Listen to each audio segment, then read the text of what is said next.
My name is Tiana, and I've been married to my husband Owen for 15 years. Those years have been a constant whirlwind of stress and exhaustion. The main culprits? My self-centered mother-in-law, my opportunistic sister-in-law, and my utterly useless husband, who has never lifted a finger for our family. It all started when my father-in-law, Connor, decided to run his CPTA, Certified Public Tax Accountant, office from his home. My mother-in-law, Alexis, pushed for us to move in, saying, "With your bookkeeping skills, you'd be a great help. Since you'll be home anyway, you can also handle the housework right." That was just the beginning. Before I knew it, I was not only managing the office work, but also doing all the cooking and cleaning. Meanwhile, Alexis spent her free time shopping and dining out without a care in the world. Her favoritism was obvious. She treated my sister-in-law, Bellamy, like royalty. Bellamy lived an hour away with her husband and kids, but visited every weekend. She always informed Alexis in advance, who would excitedly assure her, "Leave the kids to me." Bellamy, of course, took full advantage, responding with a casual, "Great, we'll be there tomorrow," without ever considering if we had plans. And what happened when she arrived? She dumped her 3 boys on me while she relaxed, acting like she was a guest in my own home. My daughter and I were left to handle everything from cooking to babysitting, and let me tell you, those boys could eat like an army. It was overwhelming. If I ever asked Bellamy to help with meal prep, she would sulk and say, "Seriously, you expect me to work on my day off?" When I pushed back, explaining that I had other responsibilities and was short on time, Alexis would jump in. "Are you looking down on Bellamy just because she's a housewife? Let her unwind when she visits. You're being so rude," she scolded. "Exactly. Being a housewife is tough." "Mom, you're so kind and understanding," Bellamy would say, flashing a smug smile while holding Alexis's hand. Every time she left, looking so pleased with herself, I seethed with anger. Just when I thought the stress was going to give me a rash, Owen made things even worse. When I complained about Alexis and Bellamy's behavior, he dismissed my feelings completely. "Isn't housework your responsibility? You handle it fine on your own.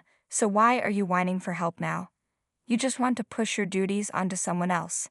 Besides, why should I deal with my sister's family? That's your job as the wife. If you don't like it, we can get a divorce."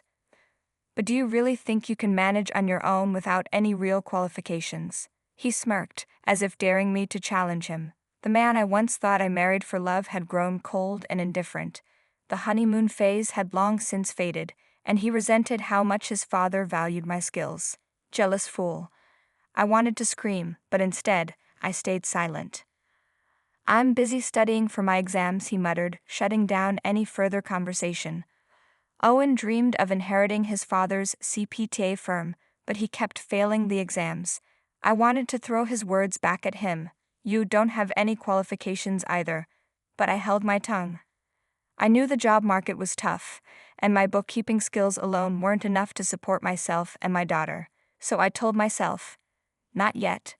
The time will come." The only reasonable person in the household was Connor. He didn't interfere in family matters, letting Alexis rule the house, but professionally, he was admirable.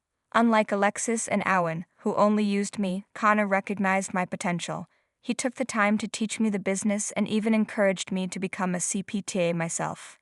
That became my lifeline. Having a goal made it easier to endure everything. I studied whenever I had a spare moment, passing my CPTA exams one by one. The day I finally earned my certification was unforgettable. I felt true joy for the first time in years. With my experience, I officially became a CPTA and an integral part of Connor's office. Owen, of course, hated it. He grew more distant, despising my success. Even when I tried to be supportive, saying, "Good job," while he studied, he snapped, "Are you mocking me? You really are an insufferable woman." He often compared me to his brother's wife and Bellamy, complaining, "My brother is lucky to have a beautiful wife like Bellamy. Why did I marry someone like you? We only have one daughter, and even my mother says you're the worst." Alexis continued to favor Bellamy, doting on her kids while ignoring my daughter. Bellamy became even more brazen, leaving her kids with us so she and her husband could go on trips. "Bellamy is such a wonderful girl," Alexis would gush. "She even brings us souvenirs. Unlike you, always acting so arrogant now that you're a CPTA. You're such an unpleasant daughter-in-law." I had grown used to Alexis's insults, but I knew I had to make a decision. I had already prepared divorce papers, intending to leave as soon as I became a CPTA. But I hesitated. I enjoyed working with Connor, and walking away felt difficult. Then came the moment that sealed my choice. Alexis's hospitalization. Right before summer vacation, she fell down the stairs and broke a bone. Even from her hospital bed, she had the audacity to say, "Bellamy and her family will be visiting, so make sure you take good care of them." I was stunned. She wasn't even home, yet she still expected me to cater to them. Knowing arguing with her was pointless, I called Bellamy to inform her. She was all sunshine and cheer at first. "Thanks for watching the kids again this summer." But when I told her I couldn't since Alexis was hospitalized, her tone changed instantly. "What? I already booked a vacation with my husband. I can't cancel now. Don't you get it? Are you that stupid?" Her fake niceties were gone. She mocked me without hesitation. I shot back at Bellamy. "That's my line. Year after year, you do whatever you want without considering anyone else. I have work and responsibilities, yet you expect me to babysit while you and your husband go off on vacation. Don't be ridiculous. You're not welcome here." There was a brief silence before Bellamy sneered. "What's with that attitude? Mom hates you anyway." "I'm telling her everything." Then she hung up. As expected, she ran straight to Alexis, who wasted no time sending Owen after me. "I heard you told Bellamy not to come over. You're the absolute worst. I've never been more disappointed. A heartless woman like you doesn't deserve to be my wife. We should just get a divorce," he barked. I scoffed. "And who's really the worst here?" At that moment, something inside me snapped. Wait, I'd been waiting for this. A chance to finally make my choice. Fine. I agreed to the divorce. Without hesitation, I grabbed the divorce papers I had already prepared and began filling them out. Owen's confidence faltered. "What are you doing?" he stammered, watching me, clearly caught off guard. "What does it look like?" "I'm submitting these to court." Reality hit him like a slap. Panicked, he bolted from the room, shouting as he left, "Even if you beg and cry later, I won't take you back." I didn't beg. I didn't cry. Instead, I went to see Connor. I explained everything, and he simply sighed. "I'm sorry for all the trouble you've endured." I had never blamed him, even though he had never stepped in to defend me. "All I can do now is wish you well on your new journey," he added sincerely. Maybe he felt guilty for standing by while I suffered.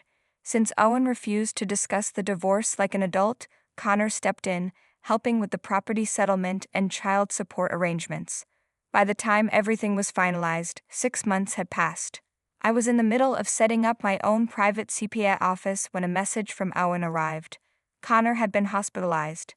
The diagnosis? Terminal cancer. I rushed to the hospital, where I found Owen, Alexis, my former brother-in-law, and of course Bellamy. Alexis greeted me with an all-too-sweet smile. "Oh, Tiana, it's so nice to see you again. With Connor's health declining and the office in crisis, let's not hold on to old grudges. Come back to us." Owen, in a pathetic attempt to sound magnanimous, chimed in, "If you apologize, I'll forgive you. You can come home." I nearly laughed. "No, thank you. I'm just here to visit today." Bellamy, unable to contain herself, snapped. "They're being nice to you, and you're still acting so cold. We don't need her, Mom. Especially not now, when the office is struggling." At her words, the color drained from their faces. Ah, so that's what this was really about. Connor, who had been silently observing, finally spoke.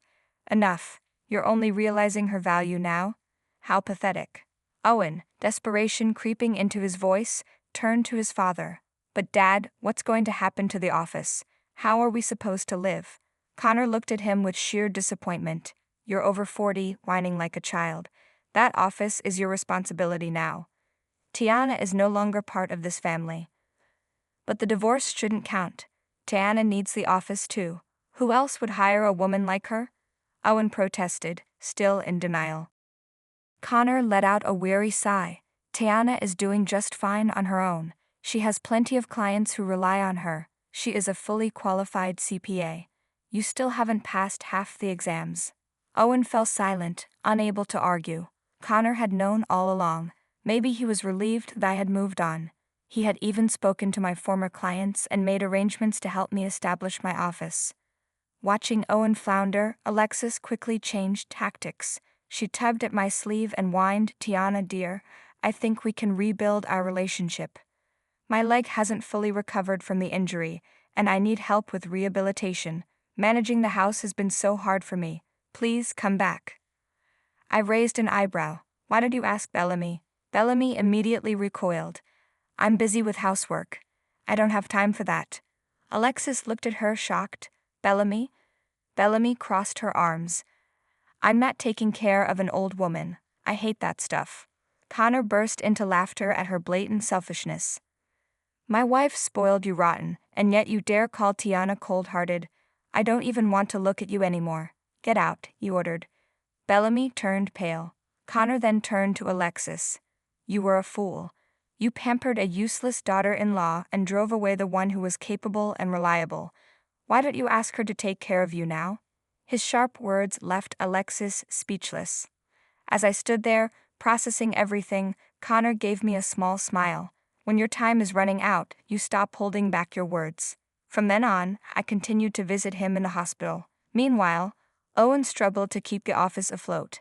In the end, he was forced to shut it down. Finding a job at his age proved difficult.